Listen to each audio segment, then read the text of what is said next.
ladies and gentlemen. So we resume our presentation, and I happen to be the last one. Quite serious issues have been raised by our previous celebrated speakers, and I want to start off with something lighter.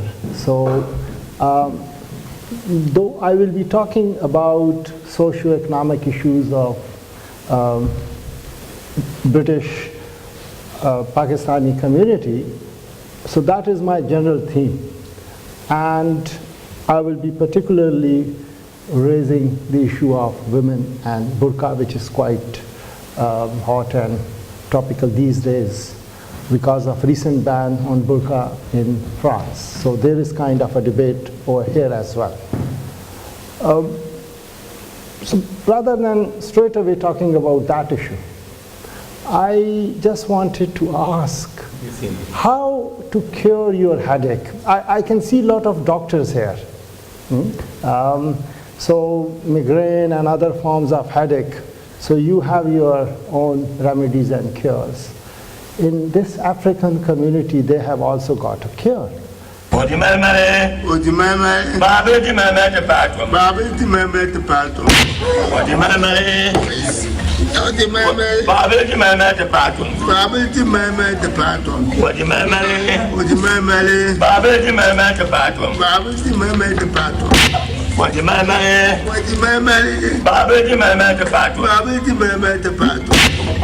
Okay, this continues for quite long, so I'll just use a small bit of it. My question, when of course it was shared by some of our friends on Facebook as a piece of humor, but I am rather taking it a bit more seriously. It's a case study. And I'm raising the question, why we laugh when we watch this? Why do we laugh? Yeah? It's not something which is very prevalent. Not in our normal life. Yeah, it's something. Not seen it in normal life. Yes. The sound effect is going. Yes, also it. And you're not even sure whether this has been done for whatever reason is. Yeah. But if this continues, and so we laughed. We found it quite irrational and silly thing to do. But more important question is, why what we can so obviously see, silly, shouldn't be done, still being done? And why this man who is suffering is ready to continue with this suffering? It is a norm for them. Maybe that's how they treat headache in their culture. It's conditioning that he has seen somebody else, and it becomes part of immersive therapy. The next time he won't say he's got a headache, because the pain associated with this and shame. So the next time he won't say I've got headaches. That's not Great. Perhaps before I start trying to explain what is happening here, I would like to invoke two concepts here which are quite central to all literature, whether on management sciences, organizational studies, sociology, economics, political science. You find these are central ideas: control and power. So control is the ability to achieve what is desired. And I often, in my classroom, I use this to explain this idea, that you are sitting in this vehicle, and that vehicle is kind of that organization that you want to reach somewhere. So you have a destination, finish it. So your ability to keep it on the road so that you end up where you want to go, that is control, that faculty, that ability. But in order to have that capability, you need certain gadgets, you need certain power devices, and that's power. So that ability to achieve control, that is through power. And like I'm just showing here, you have remote control, you can control TV, in the car, you have brake, you have steering wheel, so you control the vehicle. Same thing is happening here. This is an organization. A community is also an organization. And I'm using this small organization as a case study here. So we have one power wielder, somebody who is enjoying that power. And that comes through a lot of other control mechanisms, social controls that we usually categorize them. Then another group which is legitimacy provider. So there must be another group which legitimizes the power of that power wielder. And the third one is, of course, the sufferer. The one who is suffering, and as rightly explained by our friend here and also friend there, that it gets conditioned. And why this conditioning takes place? Because all of them, all the three, are connected by chain of common faith. And when I use the word faith, I'm not just using it in its religious connotation, religious meaning. Faith source can be anything. Organizations, they do have faith systems. They have some norms and taken for granted beliefs. The source can be nationalism. Nazism was a faith system, but it wasn't religion based. We have cultures, cultural faith. So any source, but one is common, that all of them are linked inside that faith chain. And that kind of takes away the ability of the sufferer to do introspection and see what we can see, because we are seeing it outside this faith system.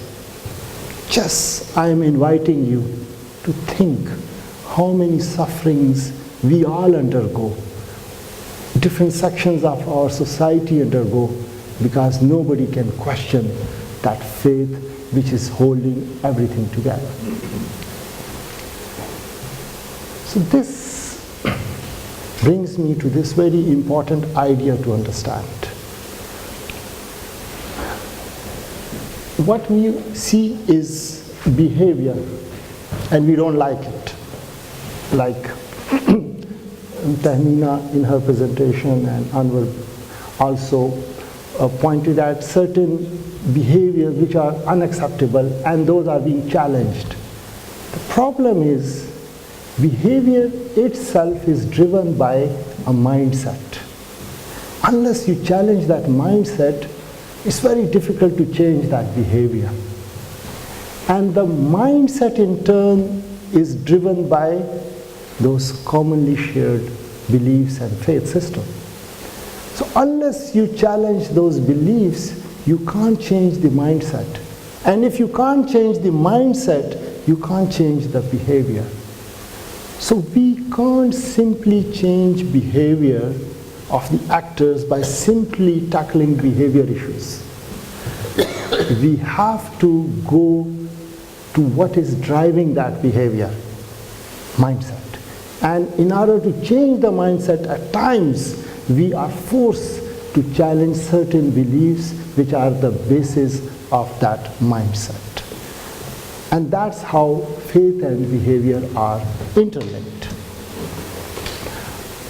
Now I'm showing you a data of a research paper about minority ethnic students in universities taking their degrees. It's 2003, but still very relevant. And what you see here, this is the Indian community. That us, Pakistan. You can see the white gulf. The difference in terms of interest in higher education.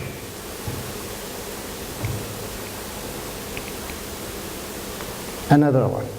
Why I'm showing? Because data speaks louder than words. And I'm more interested in data rather than making speeches. This is, I have taken it from Department of Education own report, latest one. and it's about GCSE accomplishment, A star to C grades. And this line is the national average line for whole UK. And these are Chinese and Indian students, their achievements, above average. And here we are. We were below average in the recent survey, and we were below average if we look at the 2003 average line. So we are not making progress. We are not achieving even the average performance. We remain below average.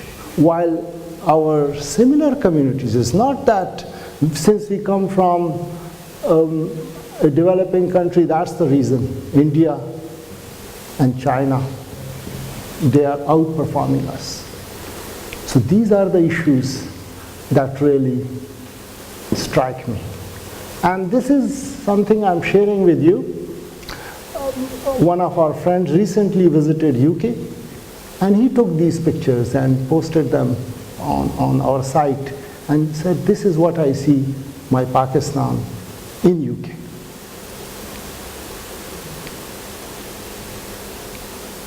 Now, that's the backdrop. That what are the issues that we should be discussing, that we should be alarmed, our discourse. But what is the discourse? Burka. We should be allowed to wear burka. Dress code. So this is what our discourse is being consumed by. And that's, for me, is alarming. That we are not discussing the real issues. Now, if I try to make a categorization of the arguments that often are presented in favor of this right, so I see a continuum ranging from this is ordained by faith, so I'm wearing burqa because this is part of my faith. And on the other extreme, we have human right argument as well, activist argument that it's a freedom of choice. If anybody wants to wear, who are you to tell them not to wear or ban it outrightly? So the main argument fluctuates between these two extremes. So I'll first address the faith argument, that if faith is the basis, so where do we draw our faith from? Holy Quran? So that's kind of the main source. And certain verses are quoted that that's the basis and that's why we have been ordained, we have been directed. So if that is sincerity, if really they are following faith is the issue. I find this verse also in the Holy Quran. What it's telling us, whatever you have in excess, distribute it among the needy. So you can't keep anything which is in excess. You have 4 cars, keep 1 car, distribute the rest. So that's Kulilif order given in Quran. We have this another verse where receiving or giving riba interest on loan has been declared equal to war against Almighty and His Prophet. Such a clear admonition. We don't find it in the case of parda or in the case of dress code, but we do find such a clear directive regarding interest. But we don't find same kind of prohibition. They have all kind of rational excuses why they are still engaging in riba or interest-based banking. But when it comes to women, that's where they are not flexible. That's where no literal meaning we have to follow. So in reality, it's more a cultural norm emanating from alpha male mentality, and where divinity and this divine symbolism is only used to ensure voluntary compliance from our female section of the society. Now, often in these discussions, sometimes it is mentioned that you see even among Christian nuns, they wear kind of a dress code. So if they are following, why can't we? I find a difference here. One, I think dress is always a statement of your mind. It's more than a dress. And when I see a nun wearing a dress code, I find a statement that it's a withdrawal from worldly pleasures. That's what she's telling me. And it's dedication to charitable work.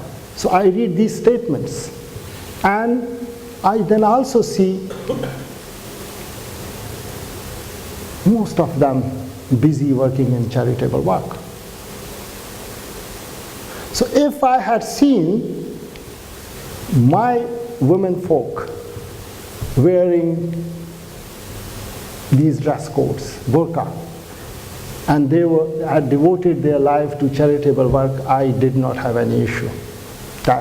They have made the statement and they are devoting their lives. They are very respectable for me. But I never see that. In their other life, they are as pursuing worldly pleasures and worldly pursuits as any other woman is doing. So the statement is not about dedication to charitable work. It's more about submission to the control of their menfolk. So is the second main argument, which is about human right argument. So do women really wear burqa as a matter of personal choice? That's what we often come across. So my main question is, why does a suicide bomber wear the suicide jacket? It's just personal choice if he's doing it. Who are we to stop him? Why many Hindu women willingly accepted sati? Many of them, they would go of their own accord. They were ready to do that because they were conditioned like that. And disgraceful widowhood in the past mainly, I'm not saying it's happening today. And why Chinese women practiced the barbaric norm of foot binding. We are aware of the other two mostly, but most of us are not aware of this ritual. It's 10th century Chinese social norm where the feet of young girls, even less than 6-year-old, they were wrapped so that and broken so that they were not allowed to grow. So they remained very small in size. And why? Because the social norm was that women should not be seen as working. And since they have small feet, they can't work. So it was a social norm and prestige of those days. And women suffered for centuries. Then the state intervened, it was banned, and when the communist regime came, it really forced the banning of this socially accepted norm. So this brings the crucial question of role of state. That what is the role of state? Is state just a bystander? No. State owes its existence because of a social contract. So it is there to provide security. It is there if it sees that certain sections of the society are being discriminated or deprived, it must intervene and restore the balance. That's the purpose of the state. So, and I give one example of 1890 when British ruled India. At that time, an incident took place that a 10-year-old Hindu girl, she died, she was a 10-year-old bride because of internal bleeding. And the colonial government, it raised the age from 10 to 12, minimum age for marriage. And there was huge outcry.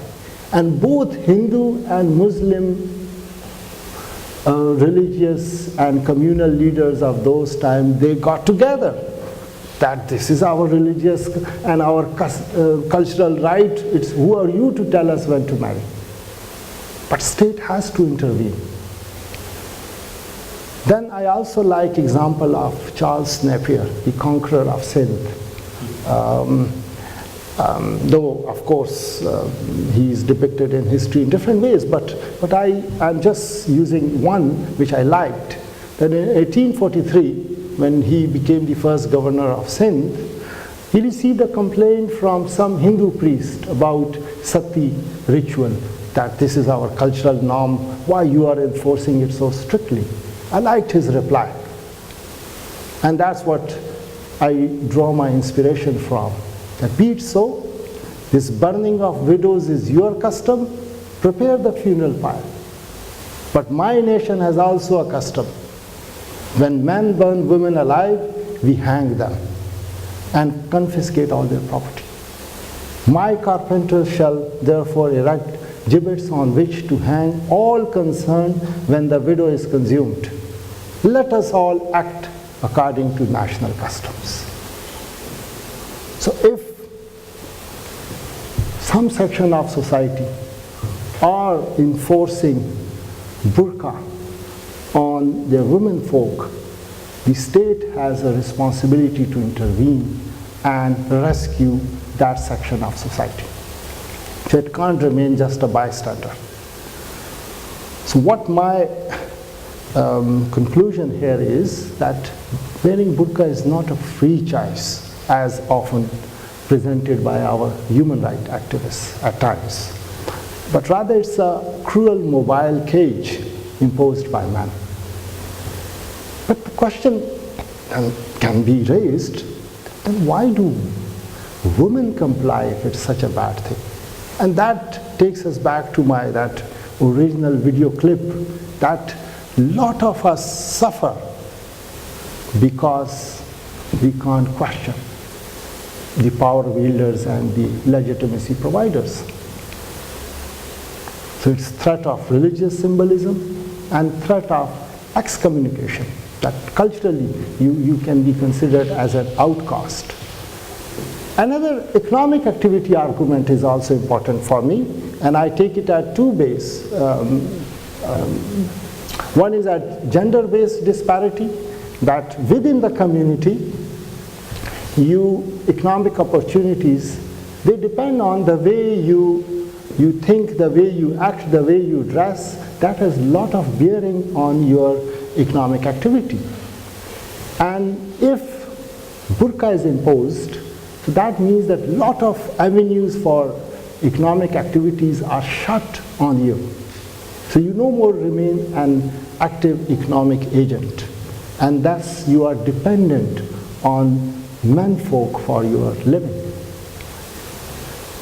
Now, at wider community issue, humans are not just humans, they're independent, that we make personal choices. We are also economic agents.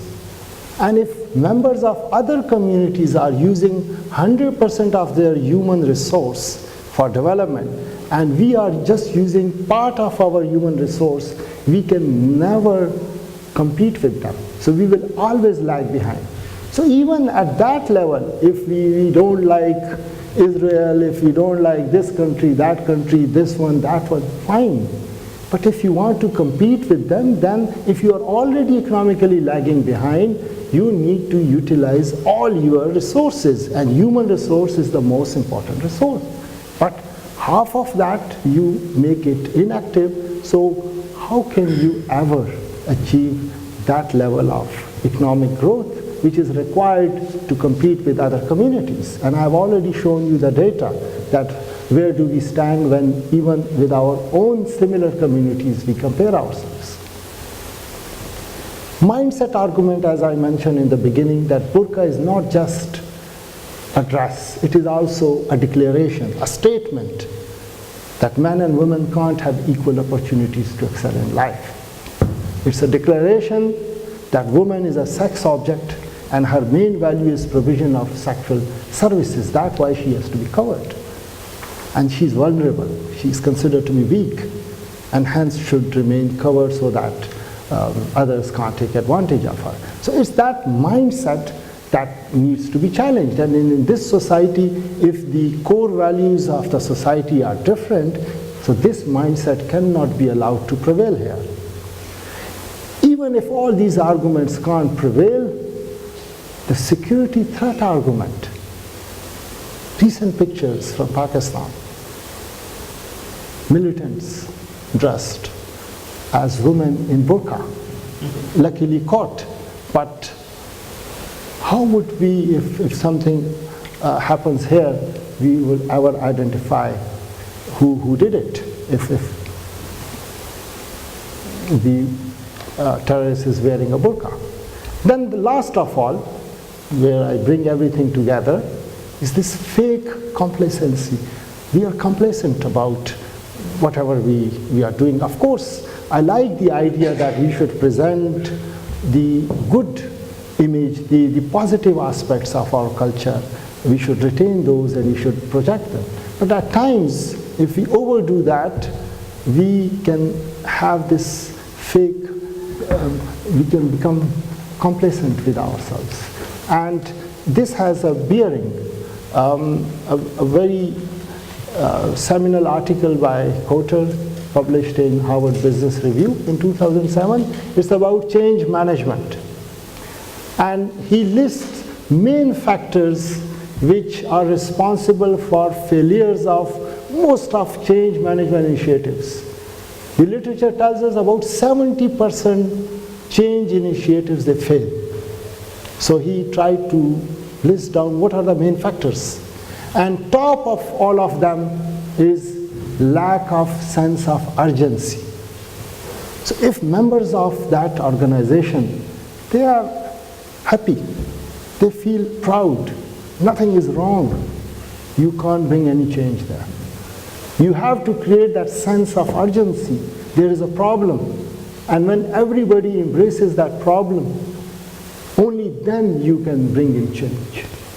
So by this symbolism that since you are wearing burqa, you are wearing this dress code, you are nearer to God, so we are the chosen ones, so and so that kind of creates a fake sense of complacency.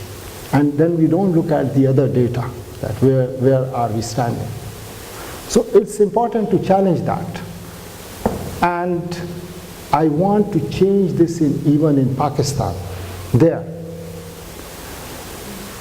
But when I see that even here the situation is not much different in certain pockets of our society, that is kind of a very nerve-wracking for me. So what kind of woman should be our role model? I want women or men, both. They should be those who are always there to chase the butterflies of their dreams, and nothing should come in their way. If she wants to be a fighter pilot, we should create opportunities for her to become one. If she wants to be at the top of Mount Everest, her brother should be there to support her dreams and take her there.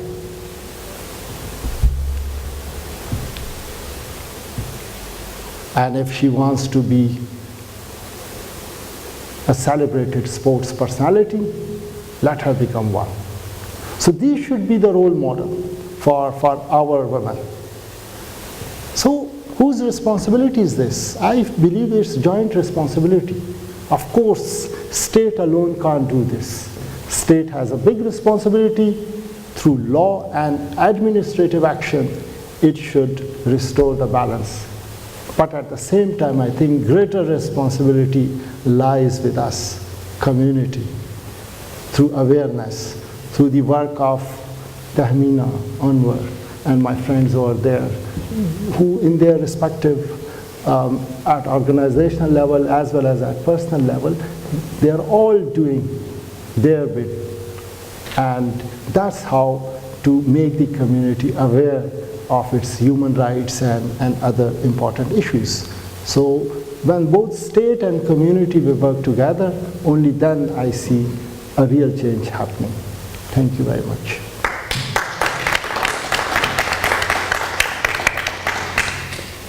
Are there any questions or any comments? Yes, please. You can add health issues as well, vitamin D, metabolism, and that. That's very great. So that's what perhaps the doctors or our other experts who are working in science, they can contribute that information that even in health sector, our community has a lot of problems, and we are complacent about that. This paper that mental health and accessing services is such an impediment, covering is such an impediment, that even our responses, the health staff has a different view of them, that we know where to tell them, what not to ask them. So it comes with a kind of baggage when you see someone. So I think that's bound to create some more barriers rather than barriers.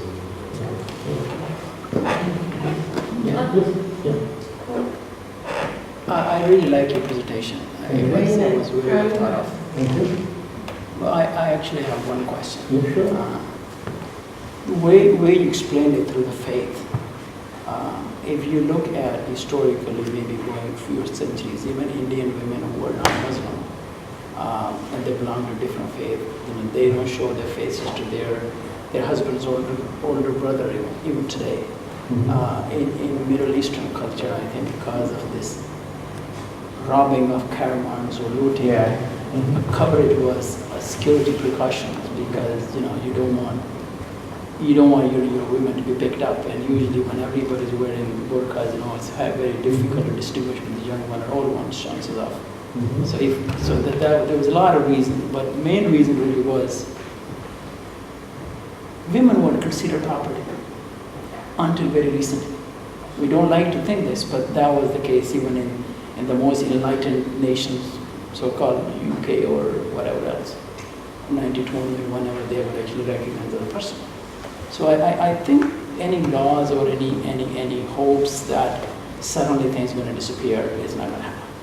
I think the one can happen is male people, not really women, us, need to grow up and let our families, our sisters, wives, are actually given them their right and make them really exercise their right. And until we do it, we will be here 300 years later, same discussion.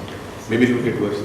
I think you have made very pertinent point, a valid one, and I have you explained the background of certain norms.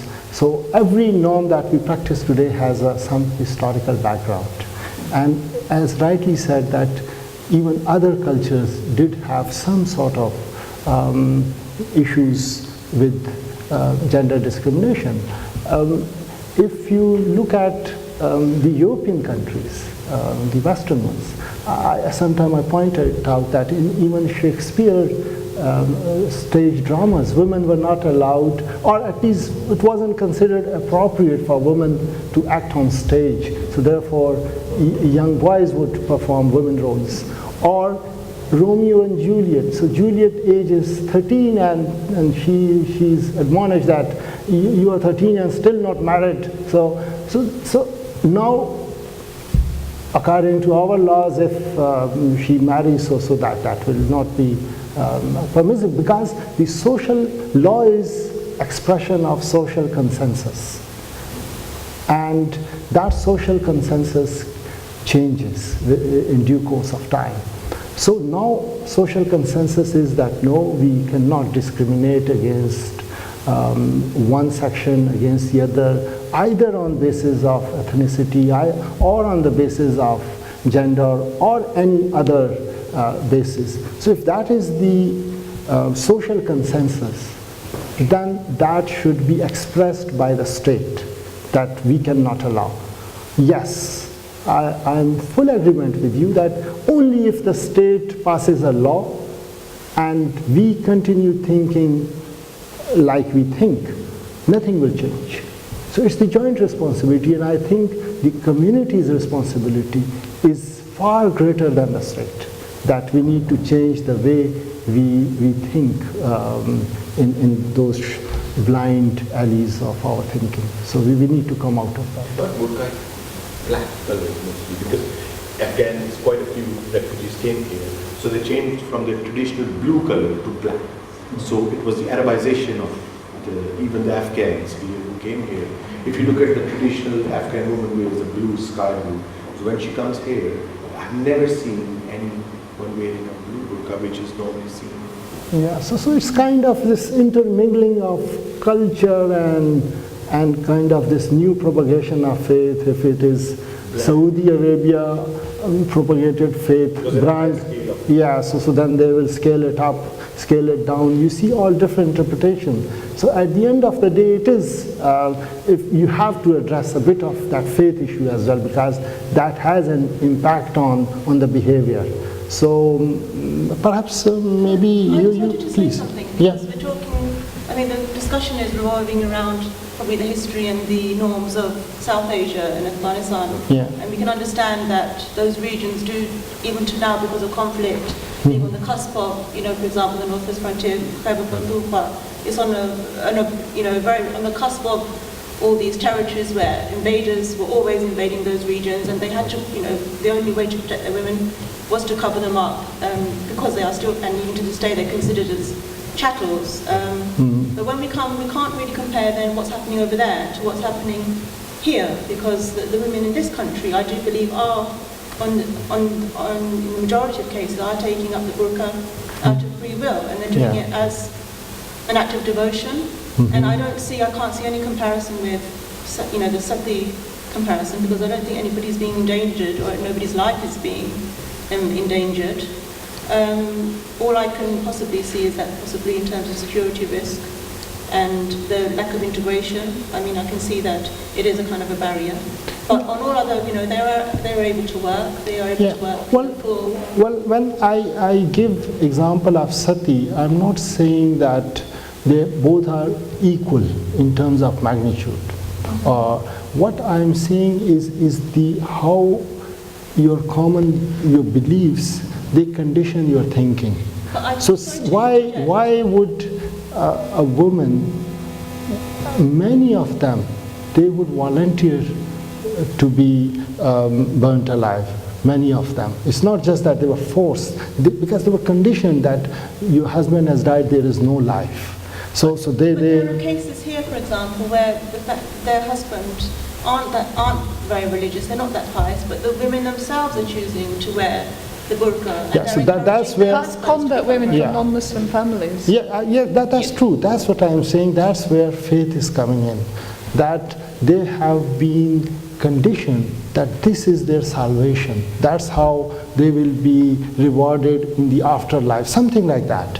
So why we are allowing that kind of discourse to deprive a section of our society to give up their fundamental right? Is something serious happening here? But are they? That's debatable. I mean, I can understand in Pakistan or Afghanistan they're giving up their agency because it's proven.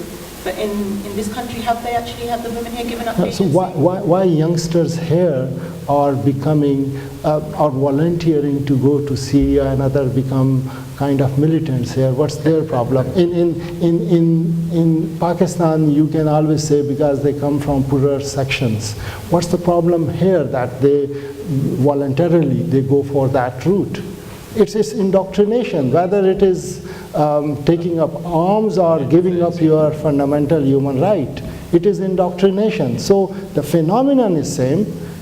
The youngster takes up arms because of the same indoctrination, and the woman gives up her fundamental right because of the same indoctrination. So perhaps I'm concerned about the both consequences. Just to take all contributions to the floor, then allow the Okay, yes, please.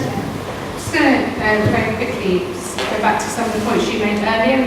I'm a careers advisor, so I work in schools and in communities, and I've also worked with Women's Aid in my local community, so I've come across quite a wide variety of not just Pakistanis, but generally a lot of young girls and women. What I see, especially your point about the GCSEs and education, is a lot of the young girls who I come across, they can be in a normal comprehensive school, so they can be in a mixed comprehensive school, but as soon as they hit their GCSEs, 16, they suddenly either disappear, so they're either taken back to Pakistan, for a variety of reasons, not necessarily forced marriage, but that can be one of them. Or they will just disappear into their communities, and we will then see them surface a year or two later, and wanting to look for work, but actually have no qualifications or have very little qualifications. And the mindset, going back to again what you were saying earlier on, within the families, within the community, they've been brought up as your future is X, Y, and Z. There is nothing beyond that. I dealt with a young girl who wanted to be a model, for instance. A very big no-no. You know, that wasn't going to happen. She was being persuaded to go towards business studies, you know, very conservative, very classical sort of.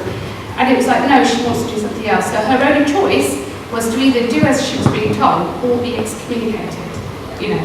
And that, you know, is quite a hefty punishment for wanting to have free will, for wanting to have choice. I've been hiring for many, many years. I have not seen a single burqa or niqab girl come in front of me to ask me for a management job. And there is a deprivation of opportunity, if you like it or not.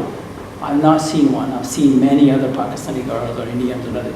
Not seen one who said, yeah, I'm already done my Harvard degree or LSE. I don't want this. I've not seen it.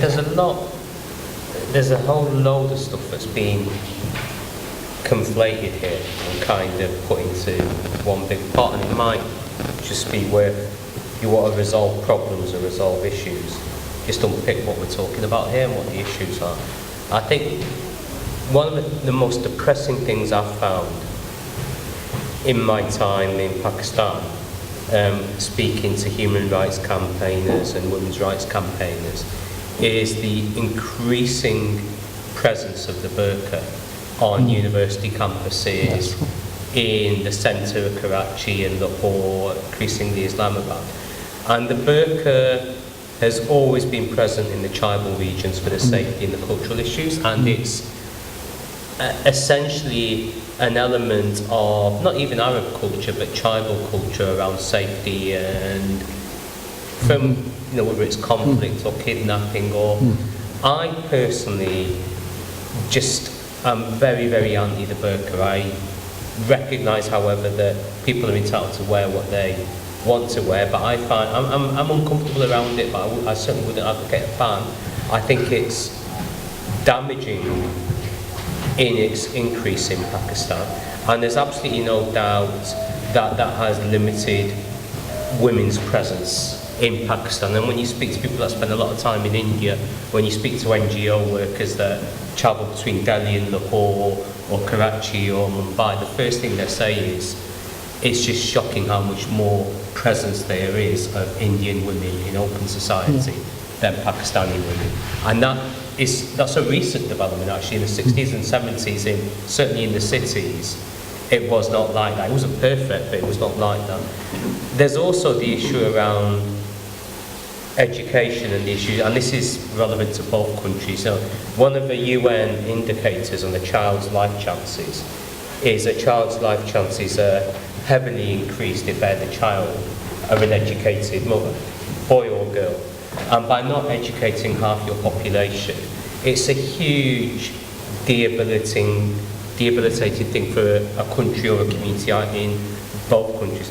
I think the issues in the UK are slightly different in that I think the difficulty here is whilst you have to defend the right of someone to wear the burqa or fully cover themselves, you've also got to ask about the consequential impacts on other girls in that community and peer pressure.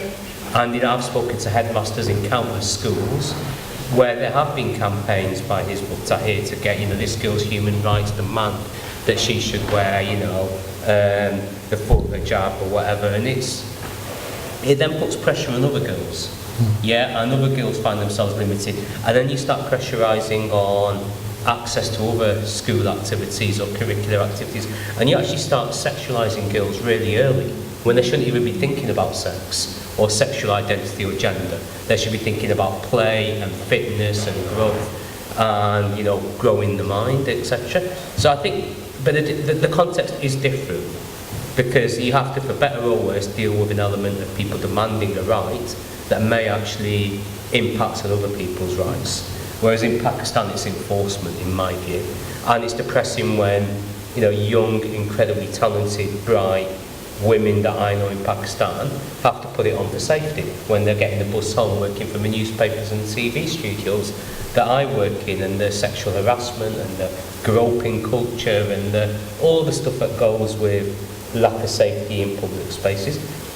I don't think it connects to Syria and young boys going to fight in Syria, however misguided or foolish or idiotic that is, because I think that's a much more muddled set of issues, because essentially that's a consequence of allies of the West and Britain, which are the Gulf states, that have launched an utter demonisation of Shias and Ahmadis and Sufis and Barelvis, and the mindset of our allies actually coming out to play in Britain as well.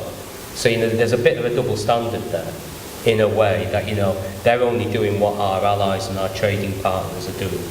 So, I condemn them, but I think there's a contradiction there in how we as a country and our allies and our relationships. But I mean, fundamentally, I think the burqa is not a great thing, but I think you do need to separate the contexts in both countries. Any further questions? For a Muslim woman who wears a hijab or a burqa, it's okay to judge me and say to me, you are such a nice person, you're doing great work, but only if you start wearing a headscarf, then you, mashallah, a perfect woman. But I cannot say to that person, if you take your hijab off, because that might be my view, but I'm not allowed to express my view, because if I were to express my view, that person would be highly offended. But most people I come across from the Pakistani Muslim community, they would just say to you, why are you wearing nail paint? Remove it or don't enter the mosque. But I can't say to them, if they're coming to my event, well, you can't come to my event, dressed like this, or etc. etc. So what's the way forward? How can we change that? Yeah, well, it's a difficult calling, as I mentioned that behavior is controlled by mindset, and mindset is controlled by the common beliefs. And we kind of do self-censorship. We only restrict ourselves to behavior, and we try to change that. So if we don't address the cause of that behavior, we can never change the behavior as such. But I do understand we are guilty of being silent. So what we are suffering, we have been silent for long. Again, I would give example, maybe it's not a good example. Forced marriage legislation, we tried to raise awareness, educate people. We kept doing that for many, many years. But the community, it became such a big problem that the government had to intervene and bring in a legislation. And then I know legislation is not always the best way forward, but maybe in certain instances, that's how you bring an attitudinal shift, then attitudinal change by legislation. Yeah, but that is also, legislation may not change, but at least it's a declaration of intent of the state, that what the state is thinking. So that should be very loud and clear. But at the same time, as I mentioned, that the bigger responsibility lies with us. And people like Tamina and Anwar and others, they are doing their part, that they are trying to create that discourse, they are challenging some of the taken for granted truths and rights. So they are making that impact. And we should, where we feel that this is something wrong, we should challenge it. Just to go back to Anila's point on the criminalisation of forced marriage, that was absolutely necessary because the civil law framework had completely failed on that point, and there'd been certain Home Office Select Committee reports which had said as much. Plus, forced marriage encompasses a whole range of offences which are in themselves criminal, such as rape and kidnap.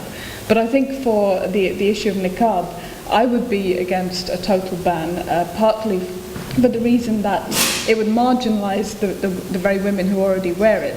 And secondly, I agree with Dr. Shah that we should raise our voices against the rhetoric that deems face covering to be compulsory within our communities. And it's something that needs to happen it needs to be much louder, and it needs to happen more frequently. And there is actually a book called Islam and the Veil, which has been compiled by Rabiha Hanan, and that contains a series of essays, lots of different perspectives on Muslim women's dress. And one of them is from Dr. Osama Hassan, and he's actually written an essay which says that even the hijab is not compulsory, let alone anything else. And this has been, I think, yes, it would be controversial in some sections of the community, but at the same time, it's a discussion that needs to be had. So we need to popularize books like this and opinions like Dr. Hassan's. Just on a positive note, if I remember correctly, the proportionate increase in Chinese and Indian community is pretty much similar to the proportionate increase in the Pakistani community. So that should be a positive. So we should celebrate the positive trends. It's just that since we are lagging behind so much, that when the core issues are something else, like the right to wear a veil or other things, that is the community core issue, and demonstrations are held for that and all. And these issues, they don't appear prominently in our discourse.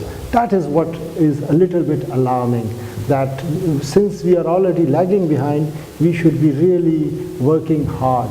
And then on top of that, when we have these faith school problems and recently the Trojan horse and other kind of issues, that instead of trying hard to bridge the gap with other communities, we are rather further creating an environment where we will lag behind. The left is also a problem here, because ultra-left is, it's like a feminist saying, oh, my wife wants an abortion, oh no, she can't have an abortion, or she should have the right to abortion, but no, because my wife is expecting a baby girl.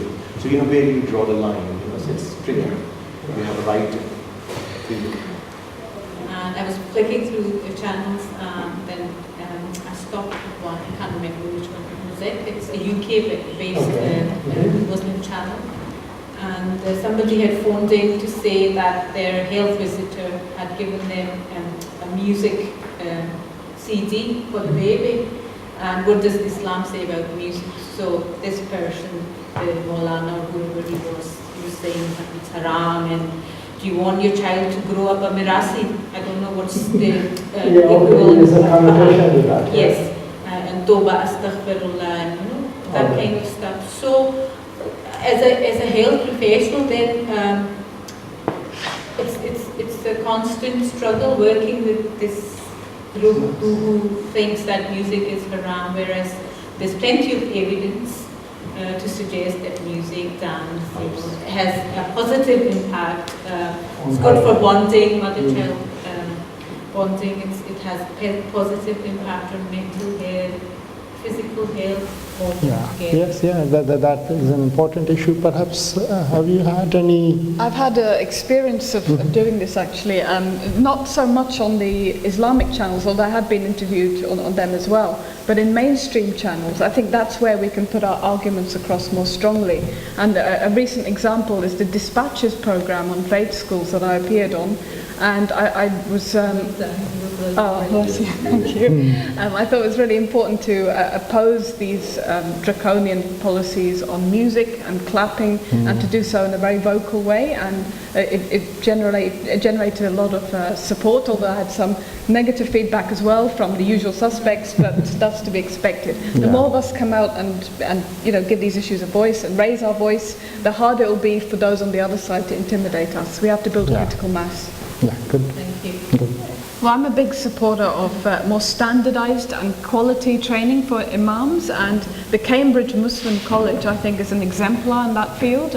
Sheikh Abdul Hakim Murad or Dr. Tim Winter, he has put together a really good program for trainee imams, and includes not just the theological arguments, but about contextualizing Islam in Britain for the 21st century, pastoral elements, everything's put together in one package. So I'd like to see that program rolled out to other sort of imam training colleges across the UK. So thank you very much. Thank you.